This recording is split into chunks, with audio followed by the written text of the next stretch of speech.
And I'm glad that Christine give you a short introducing. My name is Christine Ulbricht. The Department of Horticulture, this is where we are here, is an institution for applied research in the field of horticulture. Mr. Amtage will now present the trails from the Competence Center of Landscaping. I hope you enjoy it. Good morning. My name is Chris Chambers. I'm from Amtage in Berlin. And I'm a landscape architect, but mostly I'm a tree man. I think the test centrum has been used here since the 1930s, so it's got a really long, rich history. It's a very extreme environment here. The Harz Mountains are due west from here, and it's 126 metres above sea level. The soil is a sandy silt, so it's got a neutral to alkaline soil, so it's an extreme environment here, which is what's better to test trees other than an environment that's going to test them. So it's not somewhere where they're going to thrive here and then suddenly in a street or in an urban environment not do very well. It's extreme here. It's also got very limited rainfall. I mean, I think 2023 was probably, I mean, we look at 22, it really was very, very little rainfall here. That is a historic area. This is where we're in right now. Yeah, we are here. Yeah. We are right now here. And that's a future tree test. That's the climate trees. It started planting in the early 90s. And then it's in 2020s, it's a next step of climate trees, like a Galk street test. And then we have here testing field. That's for these ones, the berries, and we have here lime trees. It was here testing by underground for planting poles, and we tested here different systems. That we have here an old ASA field, so then we will see what we need. This one, and that's a new one here, Platanus, because we will see outside. I'll just basically just go through the different trials that are currently being undertaken at the moment here. This is for a tree paint here that's called Recycum. It's a herbal tree covering. It's calc-free, so there's no lime in it. It's a bit different. I mean, and this what I mean is we have here commercially available paints, and what would normally happen is there'd be this commercial, one supplier would say, oh, this is really good, and the other would say, no, that's rubbish. What happens here is here they take these different commercially available tree protection and they test them.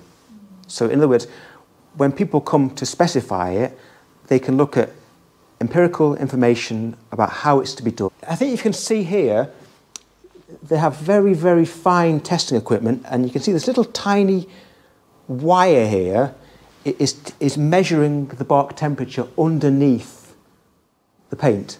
So this is, it's scientific stuff here, it's really, really interesting. So this is like two trials in one.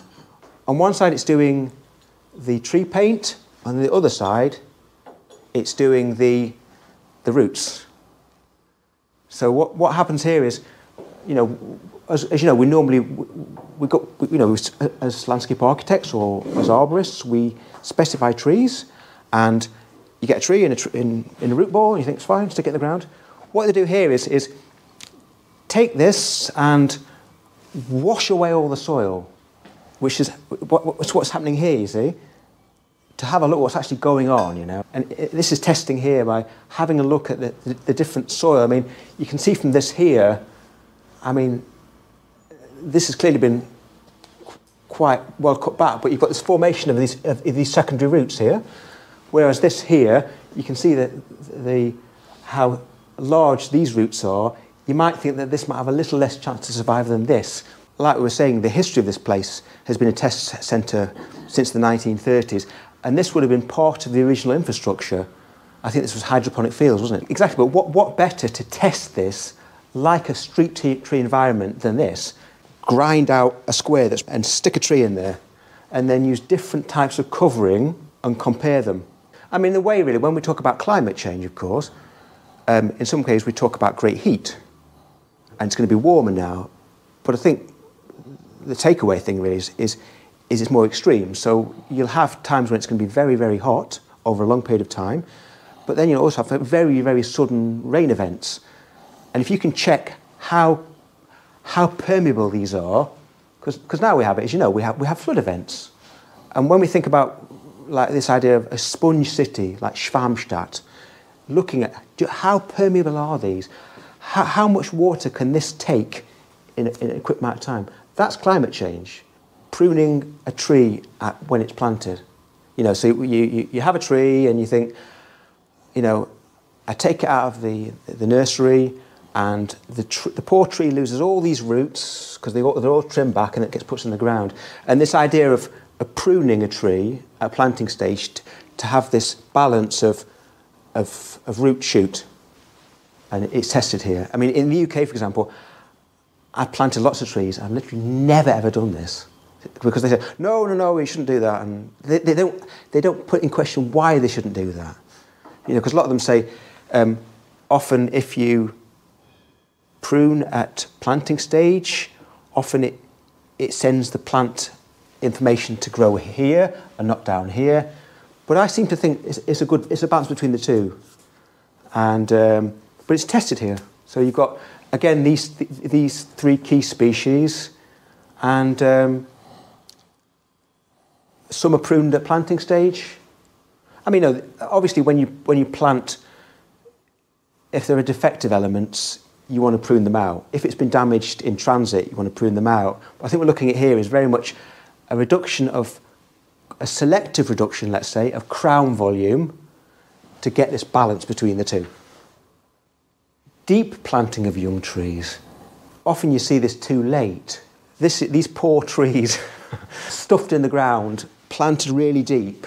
It's just testing just how fatal it is for these trees, or not, because you've got different species, and how can they tolerate this? Similarly, yeah, that's what I said. Where you have an existing tree, and I mean, this really is also a little view of often how trees are treated in development or in the built environment, where they want to raise the levels of the adjacent buildings, and the trees that match that, and they just stick loads of ground on there. And then similarly, lots of different types of deposition materials, shale of different depths, you know, sort of 1/2 metre, and then topsoil, 1/2 metre of topsoil, you know. And we know from experience, if you just had 20 centimetres to the root zone of a species like, for example, beech, it's fatal. They just can't. This sort of gaseous exchange, they just can't manage it anymore. This looks awful, doesn't it? We're doing this deliberately, but how often do we see this in the ground? Each day, all the time. Yeah. And you know, you try and dig it out, and it's so that's testing that here. Similarly, mobile drip irrigation.